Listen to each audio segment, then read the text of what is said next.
नमस्कार विद्यार्थी मित्रांनो, मी प्राध्यापक A.K. लोंढे। तर आपल्याला 6व्या सेमिस्टरसाठी जे काही ऑडिटिंग सेकंड म्हणजे अंकेक्षण भाग 2 देण्यात आलेला आहे ते आपल्याला सुरू करायचं आहे। तर या लेक्चरमध्ये आपण काय करू, जे काही ऑडिटिंग सेकंड आहे याचा आपण सिलेबस घेऊ। आता या सेमिस्टरला HRM पेटे मॅडम घेतील आणि मी ऑडिटिंग सेकंड घेईल।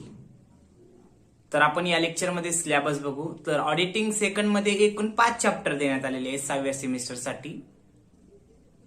तर पहिला टॉपिक बघा, पहिल्या टॉपिकचा आपण सिलेबस बघू। पहिला टॉपिक देण्यात आलेला आहे checking, vouching and audit report. त्यालाच मराठीमध्ये म्हणता येईल काय, प्रमाणन, तपासणी आणि अंकेक्षण अहवाल। हा पहिला युनिट। त्यामध्ये काय काय बघायचे बघा, तर meaning and definition of vouching. Meaning and definition of vouching म्हणजेच काय, प्रमाणनाचा अर्थ आणि व्याख्या बघायच्या आहेत। आता त्यानंतरचा पॉइंट बघा, ऑब्जेक्टिव्ह ऑफ वाउचिंग, प्रमाणनाचे काय उद्दिष्टे। त्यानंतर पुढला पॉइंट सांगता येऊ शकते टेस्ट चेकिंग, चाचणी तपासणी। त्या चाचणी तपासणीमध्ये काय काय तपासणी करायची बघा, वाउचिंग ऑफ कॅशबुक, रोख पुस्तकाची तपासणी करायची। हे लक्षात, वाउचिंग म्हणजे जे काही रोख पुस्तक असतात त्यामध्ये काय पावत्या किंवा मग पडताळणी करणे, सत्यता किंवा परीक्षण करणं, हे लक्षात। त्यानंतरचा पॉइंट बघा, verification and valuation of assets and liabilities, संपत्ती आणि देयताचं सत्यापन आणि मूल्यमापन किंवा मूल्यांकन। त्यानंतरचा point, elements of audit report, अंकेक्षण अहवालाचे घटक। त्यानंतरचा पॉइंट कोणता आहे बघा, टाइप्स ऑफ ऑडिट रिपोर्ट, अंकेक्षण अहवालाचे प्रकार म्हणजे अंकेक्षण अहवाल किती प्रकारचे असतात हे बघायचे आहे। तर आपल्याला कोणते कोणते अहवाल देण्यात आले आहेत बघा, qualified and clean audit report, स्वच्छ अहवाल आणि मर्यादित अहवाल, असे 2 अहवाल देण्यात आलेले आहेत ऑडिट रिपोर्टचे। आणि त्यानंतर ऑडिट सर्टिफिकेट, अंकेक्षण प्रमाणपत्र। एवढं पहिल्या चॅप्टर मध्ये विचारले। म्हणजे पहिल्या चॅप्टर मध्ये काय काय आहे की वाउचिंग काय असते, त्याचे उद्दिष्ट, अर्थ, व्याख्या, त्यासोबतच काय सांगितलेलं आहे की टेस्ट चेकिंग सांगितले, रोख पुस्तकाची तपासणी बाबतीत। त्यानंतर ऍसेट आणि देयता जी काही असते त्याचे सत्यापन, पडताळणी करणं, परीक्षण करणं आणि त्याचं व्हॅल्युएशन करणं।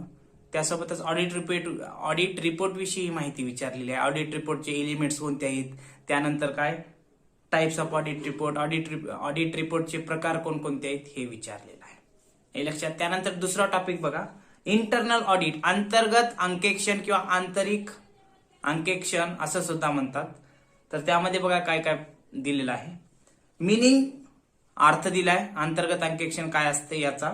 त्यानंतर basic principle of इस्टॅब्लिशिंग internal audit, internal audit जर तुम्हाला काय कंडक्ट करायचं असेल किंवा मग निर्माण करायचं असेल किंवा मग व्यवसाय संघटनेमध्ये काय स्थापन करायचं असेल तर त्यासाठी बेसिक प्रिन्सिपल, कोणते तत्व आपल्याला पाळावी लागतात किंवा मग लक्षात घ्यावी लागतात हे सांगितले। त्यासोबतच काय ऑब्जेक्टिव्ह, अंतर्गत अंकेक्षणाचे काय उद्दिष्टे हे एक सांगितले। त्यानंतर पुढला point, evaluation of internal audit bye statutory auditor, जे काही स्टॅच्युटरी ऑडिटर आहे यानं जे काही इंटरनल ऑडिट काय केलेलं आहे, तपासल्यानंतर त्याचं मूल्यमापन कशा पद्धतीने केलेलं आहे हे बघायचं आहे। त्यानंतर युजफुलनेस ऑफ इंटरनल ऑडिट, अंतर्गत अंकेक्षणाचा काय उपयोग कशासाठी आहे, म्हणजे कशा पद्धतीने ते उपयोगी आहे हे बघायचे। तसंच internal audit versus external audit, म्हणजे अंतर्गत अंकेक्षण आणि बहिर्गत अंकेक्षण यामधला फरक किंवा मग या दोन्ही विषयी माहिती बघायची। त्यानंतर पुढला point, internal checks versus internal audit, अंतर्गत तपासणी आणि अंतर्गत अंकेक्षण याविषयी आपल्याला माहिती बघायची, म्हणजे दोघातला फरक किंवा मग दोघांविषयी माहिती बघायची। हा झाला दुसरा चॅप्टर।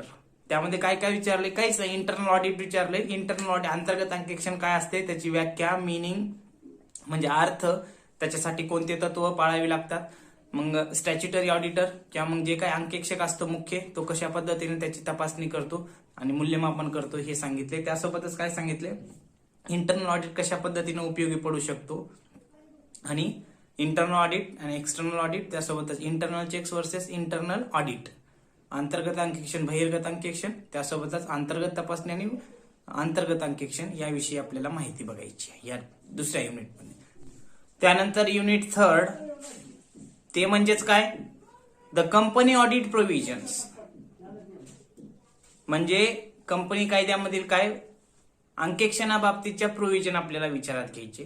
तर त्यामध्ये बघा, provisions relegating to company audit under companies act 2013, company कायदा 2013 मध्ये जे काही अंकेक्षणाबाबतीत तरतुदी देण्यात आलेल्या आहेत, म्हणजे अंकेक्षण कशा पद्धतीने करायचं, कोणत्या तरतुदीनुसार काय कंडक्ट करायचं, कोणती बाबीनुसार कोणती गोष्ट करायची, याविषयी काही तरतुदी देण्यात आलेल्या आहेत, हे लक्षात.